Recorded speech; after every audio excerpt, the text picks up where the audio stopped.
And here it is, the article we all knew would come, an article about Little Mermaid being review bombed, and I promise, this won't turn into the Little Mermaid channel. I know I did a video on them yesterday. That being said, this is a perfect sequel to what I did yesterday, considering I broke down for you guys how we know they're lying about the review scores. But now, there's an article out there talking about how this is a good thing. Oh, Rotten Tomatoes is cracking down on bad faith reviews, and, trying to make it out like this isn't completely insidious. So, let's go ahead and take a look at this article. Welcome back to Words of Paradise. I'm your host, Leon Idol, and let's get into it. The Little Mermaid review bombing campaign stopped in its tracks after unusual voting activity is detected. First of all, calling it voting activity is a little bit strange. You're leaving like 5-star, 4-star, whatever marks on a review site, but also, campaign stopped in its tracks, as if, people are going to just stop going and leaving reviews because the audience score isn't changing, when we all know this is insidious on Rotten Tomatoes' part. But here we see we got this covered, of course taking the side of the big corporate media, because they don't want to admit the fact that the individuals like you watching, like me, well, that we're the correct ones. I'm sorry, but keeping an audience score the exact same, freezing it in place because unusual voting activity is detected, that's not a noble thing. You shouldn't be celebrating this. So we're going to go through this article, but before we do, I've got a question to pose to you guys. What is going on with her little bra bikini thing here? Because in the original Little Mermaid, if you remember, it was seashells covering up her nipplage. In this, it's more scales. So I just have the question about mermaid anatomy. Are they born this way? Do female mermaids just naturally grow scales over their titties? And if so, is she not technically completely naked? Or do they, like, skin their other tribe members and wear their skins, wear their fins and tails and whatnot to cover up their nudity? I'm genuinely curious how it works with mermaid anatomy. The seashells made sense. They weren't part of her body. She's wearing them to cover herself up. This just raises questions. With a current audience approval rating of 95% on Rotten Tomatoes at the time of writing, and yes, I checked a little bit earlier when I was streaming on the Saturday Night Hypnosis, a great podcast, by the way, you should go check them out, they're just absolutely amazing. Yeah, it was still at 95%, so the number is not going down. It was also 95% yesterday when I made the previous video going over how the numbers are, incredibly incorrect. Anyway, it would be easy to think that The Little Mermaid has managed to avoid the review bombing campaign everyone fully expected to launch at the exact moment the latest Disney live-action remake landed in theaters. Oh, everything is review bombed nowadays. Peter Pan and Wendy was review bombed. Resident Evil 4 remake was review bombed. I'm sure people said the Saints Row game was review bombed, even though everyone knows it was an objectively terrible game. They called Redfall review bombed. Something cannot come out nowadays without being accused of review bombed, as if they can't handle the fact that individuals have opinions that are, sometimes negative. And let's not even get into positive review bombing, which absolutely happened. I showed yesterday examples of the positive review bombing, how, you would go for 30 reviews in a row that are all 5 stars with, no profile pictures, very basic, generic reviews. Great movie, I'll see it again. And they all had like a first name, last initial. So, but yeah, let's only talk about negative review bombing. What a load. This is not right. This is not cool. This is fucking bullshit. Even on IMDb, director Rob Marshall's Subaquatic Spectacular is carrying a solid 7/10 score from upwards of 13,000 votes. Alright, well hold on. 7 out of 10 score from 13,000 votes. But on Rotten Tomatoes, 95%. If you're wanting us to believe that 95% number is real, shouldn't IMDb also show about a 9 or 10 out of 10? That would be closer to 95%. Rotten Tomatoes, if they're being accurate, if we're to trust IMDb, should show at least a 70% on Rotten Tomatoes. Let's take, take review bombing out of the equation. Let's say that everyone was being 100% honest on both these websites. They should have a same average score of 70%, give or take, on Rotten Tomatoes, if you've gotten a 7 out of 10 on IMDb. So clearly someone's lying, and maybe IMDb is lying as well, and it's actually lower, although, I doubt that. I imagine that's probably somewhere pretty average. I bet 7 out of 10 is a pretty fair median average review score that this movie is getting. But you're wanting us to talk about how, oh, a solid 7 out of 10%. The 95% that we know is bunk. You're saying so in your own article. But that doesn't come anywhere close to telling the whole story. In fact, if you dig a little deeper, it transpires that the website has actively put a stop to trolls and detractors trying to whittle down the movie's score. Hold on, there's a difference between trolls and detractors. Detractors are people that very well could have seen the movie and not like it, and they want to detract from the score. Hey, I saw someone give it a 10. I saw it, and to me, it was a 5, so I'm going to give it a 5. That's, that's fine. Being a detractor is fine if it's warranted. A troll is someone who's just going to go in, give it a 0, having never seen it, whatever. And you know what?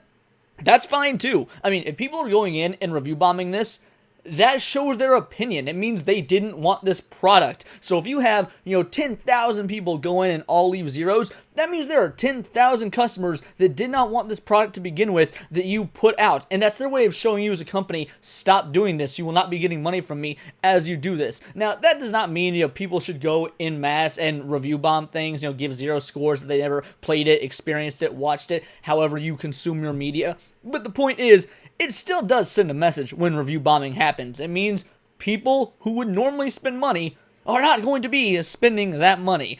So yeah, it bothers me, detractors and trolls. Guys, they're different things. And if a movie score gets whittled down, who's to say it doesn't deserve it? The idea that the website can actively put a stop to people giving their opinion, that's not good. People have say. They have opinions. They should have the power. You're telling me you're cool with a large corporation just saying, hey, these opinions we don't like, we have no way of sussing out whether they're real or not, but let's just, we don't know if Joe Blow, who rated the movie a 0, actually did go to the movie and see it, or hey, at least pirate the movie and then has an idea of, how good it is or how bad it is. No, we don't like negativity, so we're just going to shut it down. You shouldn't want corporations to have that much power. When you dive into The Little Mermaid's actual ratings, the first thing you'll see is a disclaimer warning that our rating mechanism has detected unusual voting activity on this site. To preserve the reliability of our rating system, an alternate weighting calculation has been applied. Alright, sure, but then why not tell us what this alternate weighting calculation is, how you're applying it, how it makes sense? You say it's to preserve the reliability of your rating system. We don't trust your rating system to begin with. Not ever since the Captain Marvel debacle. Not only that, your source is trust me, bro. Why should we believe that you are trying to preserve the reliability of your rating system? What have you offered to show that when all you do is get upset when people give negative comments or negative reviews on things they don't like? Netflix, we remember they full on changed their entire review star system because of how badly people reacted to Amy Schumer's special. We've seen Amazon do the same thing with Lord of the Rings, The Rings of Power. They kept that total score the same for, if not weeks, at least days on end, and they would not let new reviews come through unless they were positive reviews. We had actual proof of Amazon straight up shadowing and hiding negative reviews and not letting the number change. So yeah, even if you're very anti-review bombing, which I can understand completely if you are, you still shouldn't exactly be okay with a corporation telling you that, oh, these are all review bombs with no proof whatsoever, and we're just going to go ahead and give it the number that we think is accurate. How does that make any sort of sense? Look, obviously, for a lot of folk, review bombing, not a good thing, and I can understand that mentality, but swinging so hard in the other direction and just accepting that a corporation should take complete control, maybe, just maybe, there's some room in the middle, guys. While only 13,000 ratings are being officially acknowledged, again, how do you go about being officially acknowledged? What makes it so official? I was talking on the stream earlier, apparently you have to show a ticket stub, and that might be the case. I'm not entirely sure, but that is what they talked about when they introduced the method, with Captain Marvel about 4 years ago. That being said, you really told me, you really want me to believe that 13,000 people showed ticket stubs for this to get their reviews on there, and that somehow magically gives them a 95%? I don't think that 13,000 people would all have the consensus that this is almost a 100% movie. That's just very, very rarely the case for movies, especially one as divisive as this that had a trailer that got 2 million downvotes to like 200,000 or 300,000 upvotes. The vast majority of folk didn't want this. I've seen fair amounts of women talking about how they didn't want this, and girls talking about how they didn't want this in their own reviews on YouTube. That being said, there aren't a whole lot out there yet because people aren't even going out to see it. It had a pretty middling opening day, if we're being honest, numbers-wise. But yeah, let's go ahead and believe that, 13,000 of these that are being officially acknowledged are even real reviews. How do we know these are not positive review bombs like I was talking about yesterday? Over 46% of all votes cast on IMDb thus far have offered the lowest marks available. Okay, my bad. It looks like they're talking about on IMDb, not on Rotten Tomatoes. My apologies.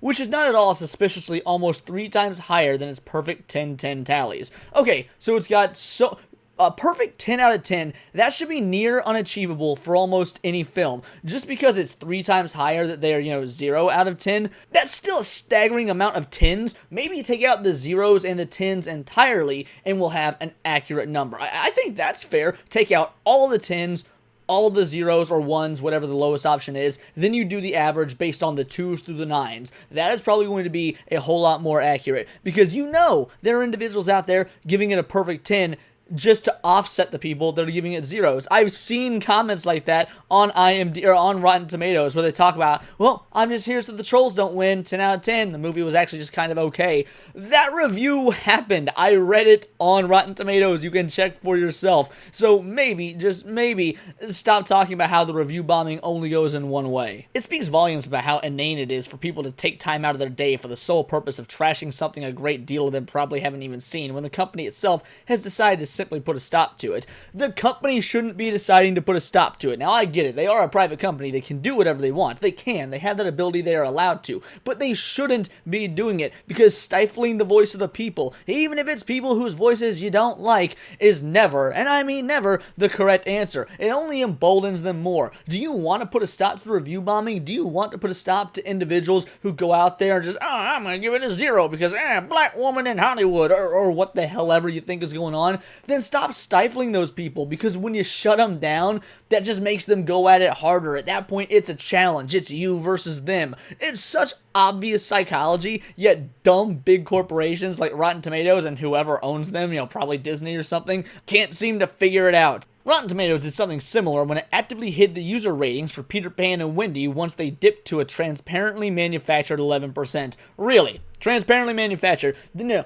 You straight up hid the reviews, and to our knowledge, there was no plans for you to unhide them until the internet massively called you out, Rotten Tomatoes. It was not a matter of hiding the review scores until they get better. You didn't want folks to see how abysmally rated it was. There weren't even good reviews from the actual critics. Speaking of actual critics, why is all you're talking about the audience score when I showed in my video yesterday that the top critics, the ones that are actually verified by Rotten Tomatoes, have given this movie a 46%, at least as of checking yesterday. If even the top critics, the folk that, are supposed to be the genuine, legitimate critics, if they're giving it such a low score when you look at their tab, why is it a problem for your average everyday folk to give it a low score? How come that we're getting treated, shafted in such a negative way? Oh, but the top, they're professionals. What do you mean? They get paid to have opinions? Oh, well, we don't get paid. We're the ones that do the paying. And sometimes don't want to pay and want to show that. That is such a bananas backwards logic. We'll see if IMDb does the same thing and eventually allows The Little Mermaid's official rating to reflect the hard work the trolls have been putting in. Oh yeah, the official rating, in quotes. Like, what is the official? Guys, we're talking about a movie. It ain't that critical. So yes, here we got this covered, and I'm sure many other outlets to follow, taking the side of a large corporation and stifling the voice of the consumer or potential consumer. And you guys aren't worried yet, you aren't shocked, you don't think there's something that maybe should be addressed, you're just okay with this. It shouldn't shock me, yet somehow it does, that articles like this do keep coming about, how so many individuals can just be okay with being in bed with big business, not even about something as superfluous as movies, but really anything, even life-changing things like what's going on at top echelons of government. If you think this is going on for movies, then what do you think is going on about things that actually matter at the highest levels? It's mind-boggling to think about, which is why I only really want to think about movies. Yeah, how people can be okay with this is absolutely beyond me. But those are just my opinions. Let me know yours in the comments below, or let me know on Twitter, where you can find me at BoltTheWord. And please do subscribe. I am almost at that 1,000 subscriber mark. We need just a little over 50 more. We can do it, guys. Come on. We got like 3 days left in this month. I really believe in you. I am a nerdy news channel. I do nerdy news every day. Not just always about movies, although that's what's been a lot of lately, but also anime, video games, Dungeons & Dragons, Magic the Gathering, you name it, it's all here in the Nerdosphere, and this has been Words of Paradise.